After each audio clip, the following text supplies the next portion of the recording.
nuestro primer invitado de la mañana, bueno, es un conocido de casa que tenía rato de no estar por aquí. Doctor Eduardo Ortega, como siempre, un placer recibirlo. Bienvenido a Next Noticias. Buenos días. Buenos días, un placer, gracias por la invitación. Doctor, nosotros hablando sobre educación y sobre esa, pues realmente usted que es un hombre que ha sido producto de la educación, pues chorrerano, ha llegado a puestos importantes en una industria tan competitiva como la farmacéutica y la química, pues ha vuelto a su tierra realmente como profeta y pues muchos hablan de que la solución es darle 6% del PIB a la educación, pero pues uno, y usted sabe que se puede morir no solamente de inanición, sino también de indigestión. ¿Cuál ha sido o cómo debe manejarse ese dinero para todo lo que tiene que ver con educación? Porque Senacit es una institución educativa, al igual que las universidades, al igual que las escuelas. Bienvenido como siempre, doctor Ortega, buenos días. Muchísimas gracias, creo que has acertado totalmente en tu planteamiento. Nosotros tenemos en el mundo corporativo una máxima que es importante y es 80% ejecución, 20% planeación. Eso significa que te tienes que enfocar en ejecutar, tener indicadores de desempeño, tener indicadores que te predigan si vas por el camino correcto, pero tener un buen plan. Pero no te puedes congelar en planear y quedarte paralizado por planeación. Una vez que tú tienes un plan priorizado, consensuado, te toca ejecutarlo. Claro. Y creo que eso es lo importante y ejecutar las cosas importantes y no dejar que lo urgente te distraiga de lo estratégicamente importante. En ciencia y tecnología y en educación, los logros los vas obteniendo a mediano y a largo plazo. Tienes que invertir ahora para tener un efecto en el futuro y no tienes que planear en ciencia y en educación buscando una solución inmediata. Lógicamente tienes que ser consistente y tienes que ejecutar ese plan sistemáticamente, independientemente de quién esté en la administración. Creo que en Senacid hemos tenido la fortuna que los secretarios nacionales han sido muy técnicos y que ha habido una consistencia en lo que queremos ejecutar, porque cada 5 años reunimos a los diferentes sectores, actualizamos el plan estratégico nacional y lo ejecutamos independientemente de quién esté a la cabeza de la administración. Creo que eso es muy importante. Bueno, es importante, doctor, porque ¿cómo es la vuelta de esa repatriación de los cerebros panameños que tenemos fuera? Es decir, debe ser un golpe, pues, impactante. Es como si, no sé, es que hacer comparaciones siempre es odioso, pero volver a la tierra y ver etapas que uno cree superadas, como, pues, a tratar de enseñarle al país que nuestro único camino es ese, el camino a la mejora tecnológica y que el cartón piedra esa de los edificios y de las calles y de las avenidas no es Sí. suficiente si no lo llenamos con personas que entiendan la realidad no solamente nacional, sino mundial. Fernando, el país es joven como Sí, dueño de su plan y de sus prioridades, ¿no? Tenemos que reconocer que la investigación panameña a principios de la construcción del canal y muchos años después estuvo muy ligada a la ecología del trópico y a la construcción del canal de Panamá. Nosotros nos hemos empoderado de nuestro plan estratégico de ciencia y tecnología solamente hace 30 años. El sí. Gorgas regresa a Panamá en el 90, se crea la Senacid en el 97, y así se van creando otros institutos y comenzamos a planificar hace apenas 30 años. Se ha hecho mucho. Yo llegué a Panamá de regreso en el 98, después de 22 años fuera de Panamá, y el país ha evolucionado. Pero necesitas un plan. Primero comenzamos formando recursos humanos y tuvimos que enviarlo fuera. Sí. Hoy tenemos 700 panameños en los 200 mejores programas del mundo en las 6 áreas que hemos identificado como prioritarias. Pero ya estamos formando panameños aquí en el país y ya tenemos 15 programas de posgrado en Panamá de investigación de tiempo completo, donde estos jóvenes solo se dedican a investigar. Hay 2 doctorados, queremos tener pocos por el momento hasta que Claro. podamos garantizar que tenemos los mentores. Tenemos 13 maestrías en la Universidad de Panamá, la UTP, tenemos una en una universidad privada y otra en la UNACHI, y tenemos lo que tú acabas de mencionar, que es el programa de reinserción. Cuando usted termina su programa, nosotros lo traemos de regreso y nosotros junto con el sector público, privado y académico, le pagamos 100% de su salario un año, 75% el segundo año y 50% el tercer año. La clave, Fernando, está en la selección del candidato. Lógicamente vas a Estados Unidos, Europa, algunos países de América Latina, a centros de excelencia. Cuando regresas tienes que readaptarte. Sí. Te fuiste muy joven, te fuiste muy soñador, descubres el mundo académico de la investigación, regresas a la realidad panameña. ¿Qué nos hace falta? Y creo que es la brecha que tenemos que cerrar. Infraestructura científico-tecnológica para poder atraer nuestro talento panameño y talento extranjero, porque no podemos hacerlo solos, tenemos que reconocerlo, y retener el que tenemos. Así que creo que los próximos años, Fernando, es infraestructura científico-tecnológica, uno. Dos, transformar a las universidades que han formado profesionales al más alto nivel, pero que ahora tienen que formar científicos, tienen que formar investigadores, tienen que generar investigación y tienen que transferir esa investigación y convertirla en innovaciones. Claro. Y eso es importante para nosotros. Así que tenemos que territorializar la ciencia. No podemos quedarnos todos en la ciudad de Panamá. Tenemos que ir al interior, tenemos que ir al occidente panameño, a la región central y tener investigadores de ahí, trabajando con instituciones de ahí, trabajando en problemas de ahí. Y no tenemos que ir nosotros y volar a Chiriquí o volar a Suero a trabajar en temas que a nosotros nos interesa. Tenemos que trabajar con la gente de ahí, de la sociedad que está ahí, para enfocarnos en los problemas. El café geisha, el cacao, la ganadería, el pasto, problemas de salud, desnutrición, hambre que tenemos en las zonas indígenas, que es muy importante trabajar. Hay cosas que nos quedan todavía por hacer, pero somos jóvenes. Yo soy optimista y creo que se han hecho cosas fantásticas en los últimos 30 años, pero hay que mirar hacia el futuro. Y tenemos que tener un plan consistente y transformar a las universidades. Creo que tenemos que tener ahora centros de investigación. Ya hay en las universidades algunos. Las universidades tienen que tener investigación para poder ser realmente universidades de la revolución 4.0 que está ya en camino y que está ocurriendo en otros países. Don José Blandón con nosotros, don Eduardo. Buenos días, Un doctor. saludo. Un saludo. Buenos días, doctor. Un placer tenerlo con nosotros aquí. Voy a aprovechar su experiencia, más que su conocimiento científico. Con respecto a este problema de el desarrollo en los estudiantes nuestros de un amor a la ciencia y a la tecnología, que es el camino del futuro. Siempre lo hablamos, pero no somos consecuentes con lo que decimos. Creo que el esfuerzo selectivo, como estamos haciendo en este momento, de producir científicos, no nos lleva a la masificación del conocimiento que necesitamos como sociedad. Por ejemplo, nosotros necesitamos que nuestros obreros tengan mayor capacidad de conocimiento para poder elevar la productividad. Eso significa que necesitamos centros de formación obrera de alta tecnología. Wow. De alta tecnología. Por ejemplo, si usted se va aquí a Panamá Pacífico, lo que nosotros necesitamos allí son gente obrera, son trabajadores de alta calidad científica. Nosotros necesitamos en el interior muchachos nuestros que puedan, desde que están en cuarto, quinto año, saber hacia dónde pueden ir. Porque yo conozco muchos muchachos, usted le pregunta, y te digo la respuesta, no sé qué estudiar.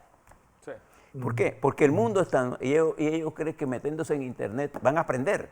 No quieren ser tiktoker o quieren Y ser me encuentro entonces youtubers. con profesores y maestros que tienen un conocimiento del siglo XX, en muchachos que tienen una tecnología del XXI. Entonces hay una dicotomía. Lo que habla el profesor, en el lenguaje que habla, no es el lenguaje en que los muchachos se comunican. Y usted, profesor, usted médico, usted sabe que el cerebro es un decodificador de lo que usted me dice a mí. Lo que usted me dice a mí, yo lo decodifico en mi cerebro. No necesariamente entiendo lo que usted me ha dicho. Lo voy a entender cuando lo descifre. Entonces yo noto que no estamos haciendo mucho masivo para conseguir talentos de Chiriquí, que los hay, de Bocas del Toro, que los hay, de los indígenas, que los hay, de Veraguas, que los hay, sino que estamos pendientes de lo poco que estamos haciendo. Con ese poco que estamos haciendo, yo lo que haría es que a esos muchachos, por ejemplo, de Gorgas, todos esos muchachos, los pondría a dar con conferencias en el interior, a movilizarlos para que nuestros muchachos encuentren en sus propios pares su pensamiento. ¿Qué le parece a usted todo esto comparado con lo que usted nos ha dicho? ¿Cómo lo podemos ejecutar? Totalmente de acuerdo, ¿no? La educación tiene que cambiar. Nosotros educamos en una época en que memorizar libro y tener una calificación para graduarte o estar en el cuadro de honor era importante. Creo que la educación dual es crítica. Usted ha dado en el clavo, ingeniero Blandón, en que nosotros tenemos que tener una educación dual. Tú tienes que estar trabajando en el aula de clase, pero también tienes que estar exponiéndote a lo que está ocurriendo en el mundo laboral. El laboratorio tradicional donde nos formamos nosotros de química, física, biología, es diferente. Creo que los laboratorios actuales están también fuera del aula de clase. Tenemos, como usted bien menciona, 300 o 350 compañías en Panamá Pacífico. Bueno, esas compañías deberían estar abiertas para que nosotros tengamos en esas compañías nuestros estudiantes haciendo fila para ser seleccionados para comenzar a trabajar tempranamente y entender qué es lo que ocurre en esas compañías. Nosotros lo hicimos hace un año aquí en la misma secretaría y establecimos un programa de pasantías y fue fantástico. Hay chicos brillantes que solo necesitan esa oportunidad de aprender haciendo. Y eso se comienza muy temprano, ingeniero. Yo estoy totalmente de acuerdo con usted que eso no se logra solamente enfocándonos en la educación superior ni teniendo programas de maestría y de doctorado. Hay que comenzar tempranamente en el aula, en las aulas de las escuelas primarias con la educación STEM y cambiando la manera que estamos enseñando. Lógicamente el docente es crítico aquí y hay ya en este momento iniciativas dirigidas a transformar la normal Juan de Móstenes Arosemena y también transformar lo que es la formación continua del educador en el país. Lógicamente hay que evaluarlos. Claro. O sea, usted no puede esperar no evaluar a un trabajador crítico para la sociedad como son los docentes. Y creo que en la transformación docente y llevando a esos docentes al nivel que deben de estar, ese docente se convierte en un multiplicador. Comienzas en el aprendizaje temprano de la ciencia, la tecnología, la ingeniería, las matemáticas y el arte, cambias la manera en que se aprende, te olvidas de tener que memorizar. No estoy seguro que las tareas ayuden en nada, les soy sincero. Creo que son un factor de estrés cuando nuestros obreros, como usted menciona, y nuestra clase media viaja a lo largo de, digamos, Panamá Oeste o el este de la ciudad por 1 hora, 2 horas y llega a su casa a hacer unas tareas que probablemente no van a redituar en un aprendizaje. Es que aquí entramos, doctor, en algo que yo creo que la gran reforma educativa pasa por un poco el modelo alemán del gymnasium, un poco el modelo asiático, donde la universidad no es para todo el mundo. Aquí, durante generaciones, hemos creído que la única forma de salir de la pobreza es tener un título universitario. Lo que tenemos es un montón de abogados frustrados, a un montón de administradores frustrados, a un montón de personas que fueron a la universidad por una exigencia social y que no estudiaron lo que querían ni sirven para lo que estudiaron. Es decir, hacer eso de que el que quiera ser funcionario público tiene un bachillerato especial, el que quiera ir a la universidad tiene otro bachillerato, y aquel que bueno, quiera dedicarse desde temprano a un trabajo manual o un trabajo técnico va a otro bachillerato, pero no todo el mundo pues graduándose de bachillerato y esa masificación que ha habido de las universidades. Totalmente de acuerdo, Fernando, pero además le pedimos a un chico de 17 años que escoja qué va a ser el resto de su vida. Con una tasa de equivocación muy alta, y después de la pandemia, caramba, cuántos tiempos estuvimos alejados de las aulas y con una educación a distancia deficiente porque no alcanzamos a todos, y a los pocos que alcanzamos no los alcanzamos adecuadamente. Yo estoy totalmente de acuerdo, necesitamos más personas técnicas, más educación dual, más aprender haciendo, más educación STEM, masificar la educación, como dice el ingeniero. Los obreros es crítico. Yo creo que esto hay que hacerlo con nuestros obreros y nuestros sindicatos. O sea, ellos tienen que entender también la razón por la cual tenemos que invertir en investigación, tecnología, desarrollo e innovación, doctor, para que este país se transforme y logre el desarrollo social que realmente las sociedades avanzadas han logrado, pero se ha hecho porque se ha invertido en innovación e investigación. Doctor, escuchándolo, viene a mi mente la siguiente. Nosotros queremos venderle a los muchachos que la vida es fácil, que todo se puede lograr en un instante y que tú puedes ser millonario de la noche a la mañana porque otros lo han hecho. La vida es difícil, la vida se tiene que... Déjame hacer una pregunta, debe ser disciplina. Por ejemplo, fíjense en el caso que vi en estos días de un profesor, creo que era el Instituto América, donde estudiantes estaban haciendo desorden, el profesor trata de poner orden, disciplina, y el que paga el pato es el profesor. Es el director. El director. Nosotros hemos perdido el criterio de que la disciplina, usted lo sabe, investigador, la disciplina, el esfuerzo, el trabajo constante, la autoridad, son elementos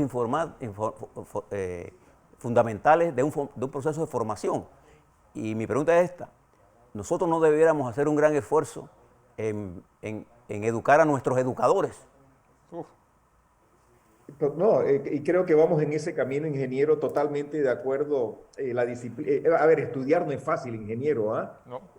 Caramba, la edad que yo tengo, yo nunca había estudiado tanto como ahora con COVID y con viruela símica y con polio y todas estas cosas que están reemergiendo y nos vamos a la cama muy tarde porque queremos mantenernos informados. Estudiar no es fácil. Disciplina es importante, el liderazgo es crítico. La inteligencia emocional es más importante que la misma capacidad intelectual de absorber conocimiento, porque tú necesitas un individuo balanceado y completo y también trabajar con la sociedad, ingeniero, ¿no? Eso es crítico. La disciplina es importante, pero hay que invertir en el docente, hay que invertir en esa formación continua del docente, hay que darle las herramientas que necesita. La educación comienza en casa, eso lo aprendimos desde muy pequeños, eso es cierto, y hay que complementar la sociedad de padres de familia con lo que ocurre en la escuela, ¿no? Sí. Exigimos, pero tenemos que cambiar la manera de enseñar. Yo creo que el docente, que es como hacer investigación, yo puedo transmitir lo que es la investigación porque yo la hice y estuve en el mundo académico muchos años, hice muchos proyectos de investigación. Puedo desgranártelo porque yo lo hice. Creo que con el docente es igual, ¿no? Tenemos que llevar al docente a esa aula, a ese laboratorio que es el aula de clases, porque estás trabajando frente a jóvenes que puedes influenciar, transformar el país, pero tienes que enseñarles cómo estimularlos, cómo emocionarlos, cómo darles hambre de aprender. Y no todos tienen el mismo interés. Y tenemos que movernos de las carreras clásicas que mencionaban Fernando hace un rato, ¿no?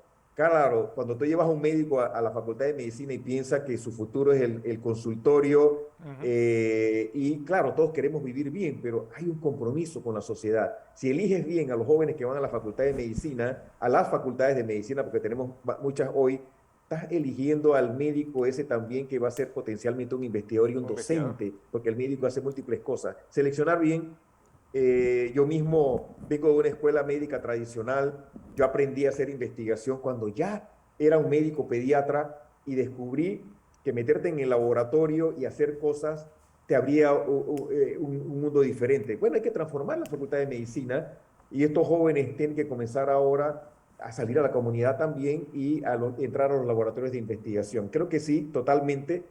Invertir en el docente es crítico. Seleccionar a ese que tiene la vocación por ser docente, porque no todos la tienen, y creo que un número importante va a esa carrera probablemente porque es la opción que tienen, pero si nosotros hacemos de la docencia, mis profesores me transformaron. O sea, yo soy producto de la educación de una escuela pública que tenía un cuerpo de profesores y que nos inspiraban y nos daban esa sed de aprender. Y gracias a eso, pues he logrado mis sueños y servir a mi país, que es de gran importancia. Doctor, como siempre, un placer escucharle. Íbamos a hablar de la viruela sísmica, así que vamos a tener el compromiso suyo para la próxima semana de hablar de esta enfermedad, que me quedé sin tiempo.